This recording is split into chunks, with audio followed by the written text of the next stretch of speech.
The thing that's interesting about Tyler Shuck is he basically has what? 9 games to show that they shouldn't just go ahead and take another quarterback in the first round this upcoming year? You're tuned in to the Ross Tucker Football Podcast, guiding your gridiron journey, none other than your host, former NFL lineman, Ross Tucker.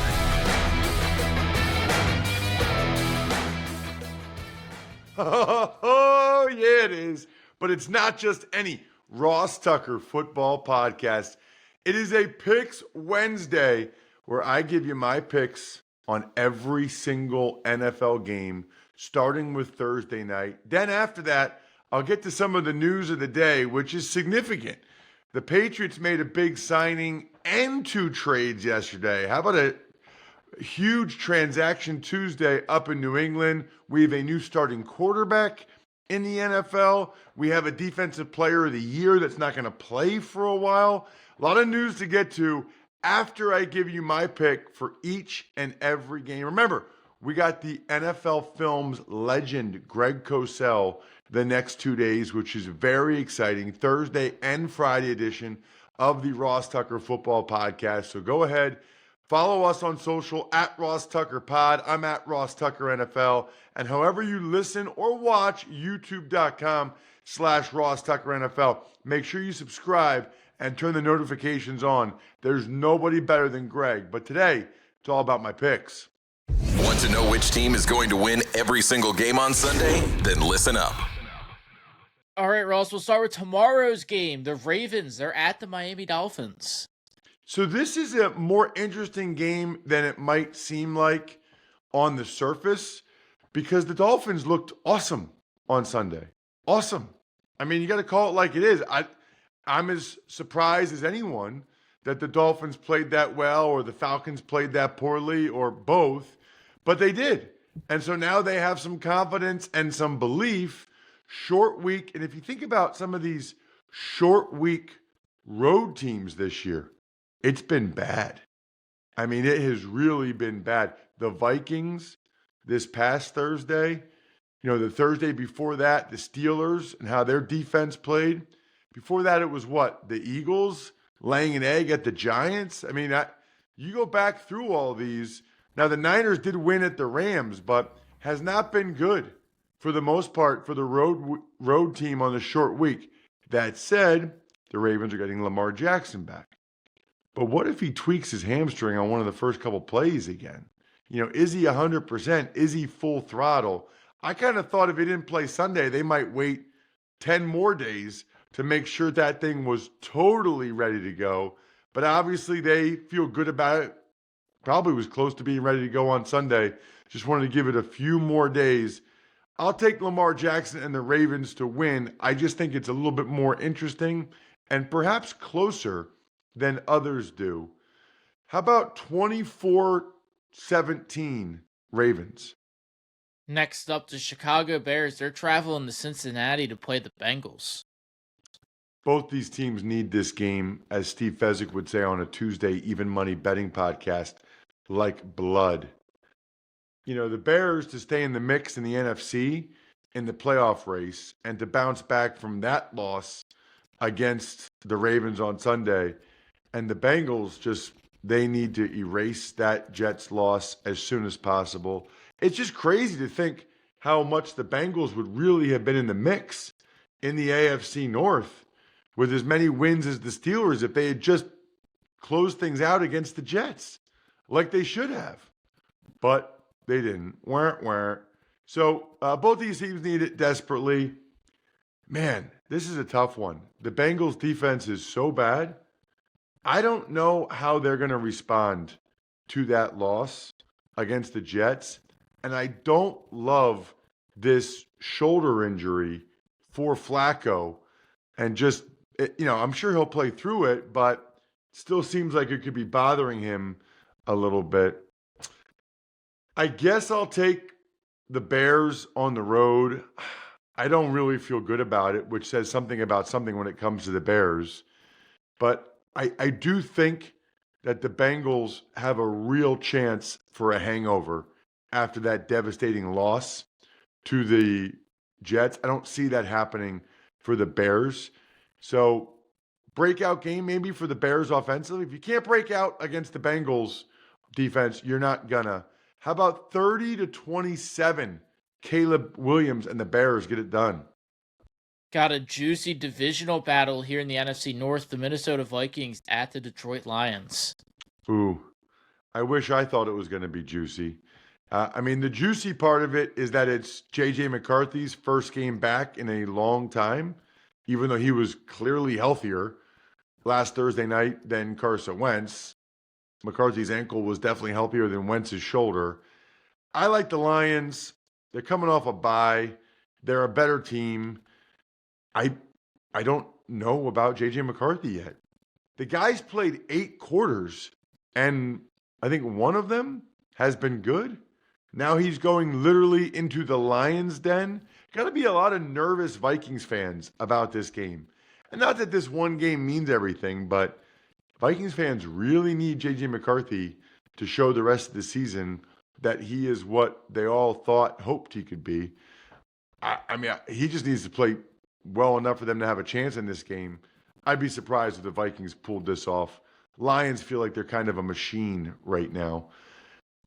And the Vikings defense has been disappointing. I'll go 31-17. I think the Lions pull away. The Green Bay Packers, they are hosting the Carolina Panthers. I'm a little surprised, and this is more for even money, the betting show, but I'm a little surprised that the Packers are this big of favorites. But Jordan Love has been masterful so far this year. There have been times where the Packers defense has been outrageously good. I am assuming we'll find out on tomorrow's Even Money podcast from Dr. Chow, the longtime Chargers team orthopedic surgeon, whether or not he thinks Bryce Young will play. Last week, he said 50-50. So you either have a 50-50 Bryce Young or an Andy Dalton who really played poorly. If Andy plays, I think he'll play better, but not enough to win the game. Packers, big over the Panthers. 27-17 sounds about right. Next up, the Denver Broncos. They're at the Houston Texans. This is an awesome football game. This is legit like one of the best games of the day. Very fired up about it. The Texans defense might be the best in the NFL. When I tell you those guys are good, they are good. They've just gone under the radar because the team has a losing record. The Broncos coming off a huge win over the Cowboys. Man, this is a tough one because of how up and down the Texans' offense has been. Really, when the Texans go up against a team with good pass rushers, feels like they've struggled. When they go up against a team that doesn't have good pass rushers, they've been better. This is not a great matchup for them in that regard against the Broncos. Feels like a true toss-up game, but I like what I've seen. I think the Broncos have been more consistent than the Texans. So lower scoring game. Let's go 17-16. Broncos get it done, but truly could go either way. Another fun matchup. The New England Patriots are hosting the Atlanta Falcons. Well, your guess is as good as mine with the Atlanta Falcons and which team will show up and how well they will play. We will talk about the Patriots later because they were extremely active on a transaction Tuesday yesterday. But I like the Patriots to win the game. Maybe this is one of those every 3 games where the Falcons come out and come ready to play and look awesome. But I'm not predicting that to happen. I'm going by the consistent Drake May-led Patriots. Patriots win this one. Let's go 24-20. I think the Falcons show up and make it a good game, but not enough. 24-20, New England. Battle of the injured squads. The Niners, they're at the New York Giants. Such a shame. It's funny because, not funny, but I think there's a decent chance Brian Daboll for the Giants loses his job after this year, which is sort of wild in the sense that the thing is really set up well. I could not think of the nest, the bird. I could not think of what I wanted to say. That's so funny. It's a great part about doing a live podcast, right? I'm just speaking extemporaneously off the top of my head. The cupboard is not bare. I'm not going to say the cupboard would be full, but the cupboard would not be bare for the next Giants coach. I mean, you're coming in with Jackson Dart, Scadaboo coming off the injury, Neighbors coming off the injury, Theo Johnson at tight end. I mean, they have a pretty nice, actually, young core of skill guys now for the Giants. That D-line, it doesn't feel like they're that far away, but they might be not that far away for another coach. I'll take the Niners to win the game, whether it's Purdy or not. Feels like the Giants are pretty beat up right now. But I do think Dart's moxie and energy always gives the Giants a chance, which makes them very watchable, which they hadn't been for a while. But the Niners win this one, I believe, 23-17 on the road. One of the premier matchups this week, the Indianapolis Colts are at the Pittsburgh Steelers. Awesome football game. The problem is the Steelers' defense is not good, and the Colts' offense is a machine. So, again, it's kind of like I said about the Falcons. Maybe this is one of those once every 3 games where the Steelers' very highly paid, very old defense comes out and really plays well. And that would be awesome for them if that happened, but I'm not going to predict that to happen. I'm going to predict that the Colts offense, which has been machine-like, continues in that regard, and they roll on the offensive side of the ball. I do think Aaron Rodgers and the Steelers will put up points against this Colts defense. I do. So I think this becomes 27-23 Colts. Maybe even a little bit more higher scoring than that, but 27-23 Indy. I'm picking the Colts until further notice. They're awesome.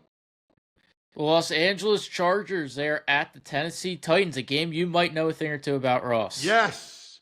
Wasn't sure if you were going to say it or not, Jack, but you did. This will be my NFL game for CBS on Sunday. I also have a college game for CBS Saturday, which I adore, Army at Air Force, some of my favorite games in the world to call for a million different reasons. So if you guys are around Saturday, noon to 3:30 Eastern, check me out on CBS. And then very much looking forward to Chargers, Titans. It'll be multiple times seeing both those teams, second time in a row for the Chargers. I'm picking the Chargers. Everybody's picking the Chargers. How can you not pick the Chargers? I do think Cam Ward and the young skill for the Titans, they showed me something in the first half against the Colts where there's enough there that they're going to win one of these games, I think. They're going to surprise one of these teams. The problem is their defense is really struggling. I don't know if Jeffrey Simmons will be back, but without him, they're just not the same group. And they weren't even that great with him. Give me the Chargers to pull away in the second half. That seems to be a theme for Tennessee Titans football games. I don't think they go that crazy though. I think it's, let's say 30-17 Chargers. Don't go anywhere. Got to pay some bills real quick.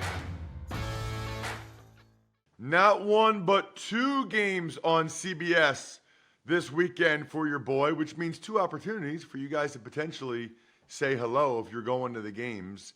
It's very easy to get tickets for both. I'm looking Chargers at Titans right now, noon Central Time there in Nashville. You can get in for as low as $27 to an NFL game. Are you kidding me? Regular season. Fees are included on the Game Time app. See the view from your seat. You know you're getting the lowest price guarantee, and you get to see Justin Herbert and the Chargers. Can't wait to see what uniforms they have for this one. Take the guesswork out of buying NFL tickets with Game Time. Download the Game Time app, create an account, and use code ROSS for $20 off your first purchase.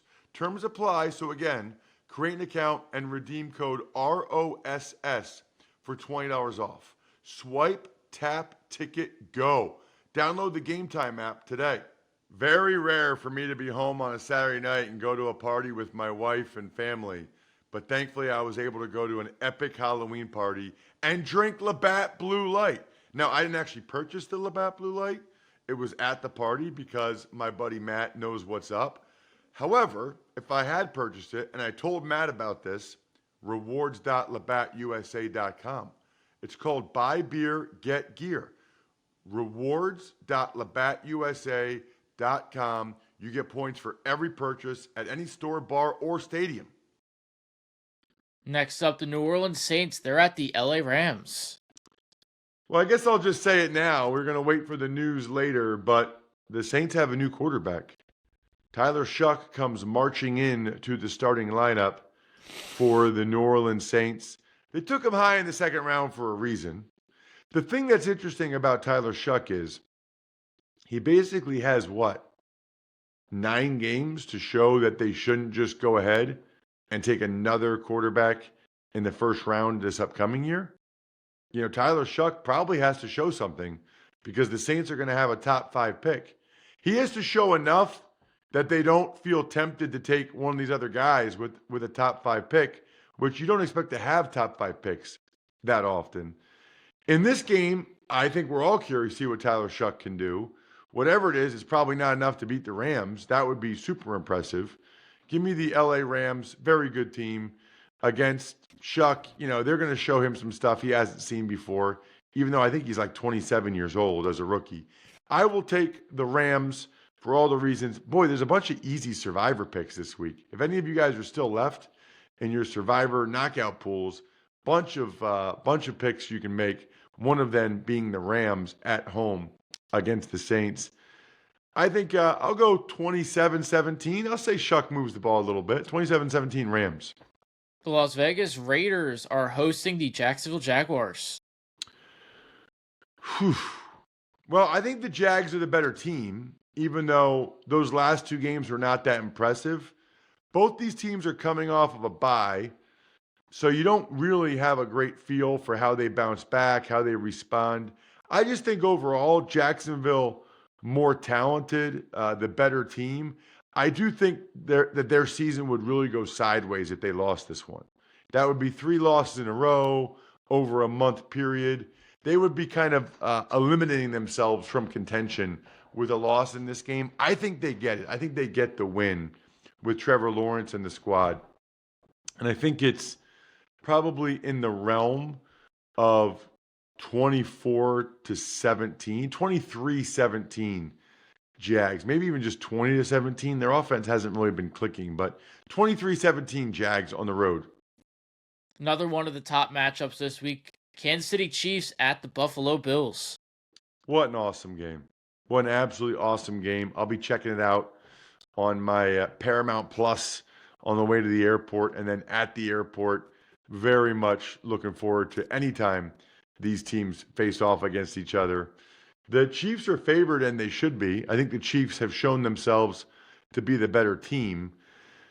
The Bills seemingly always win the regular season matchup, and then the Chiefs win the playoff matchup. That seems to be the trend.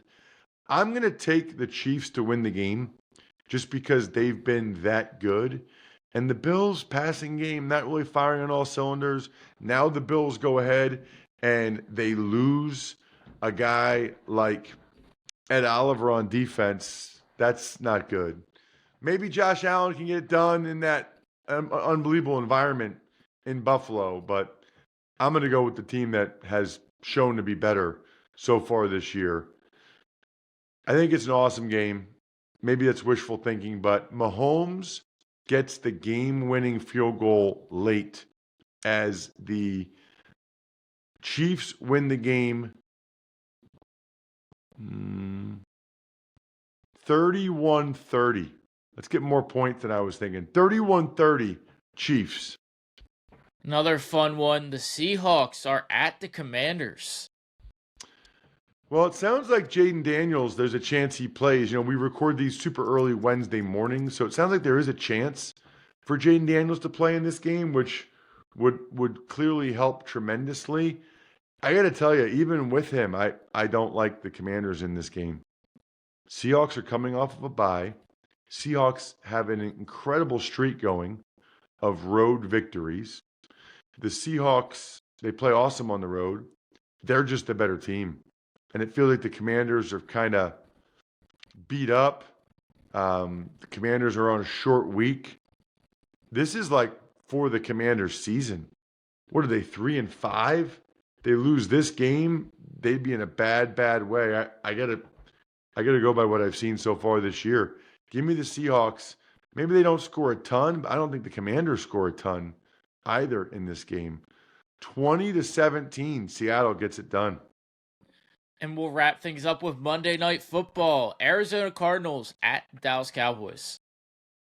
I think it's a little too early for them to be going ahead and, oh my gosh, Jack, I'm having a moment today. What's it called when they change the game? Flex. I think it's too early for them. I think it's too early for me to be doing the show. And I think it's too early for them to flex Monday night. And I don't think they would ever flex the Cowboys out of Monday night because the ratings are just too good for the Dallas Cowboys. Because people either watch them because they love them or hate them. But this would be a matchup that would be trending towards flexing out. I really think they're only going to flex out of some of these games, like a Monday or a Thursday, if it's like a couple of backup quarterbacks, which is not the case in this one because it appears as if Kyler Murray will be back for the Cardinals.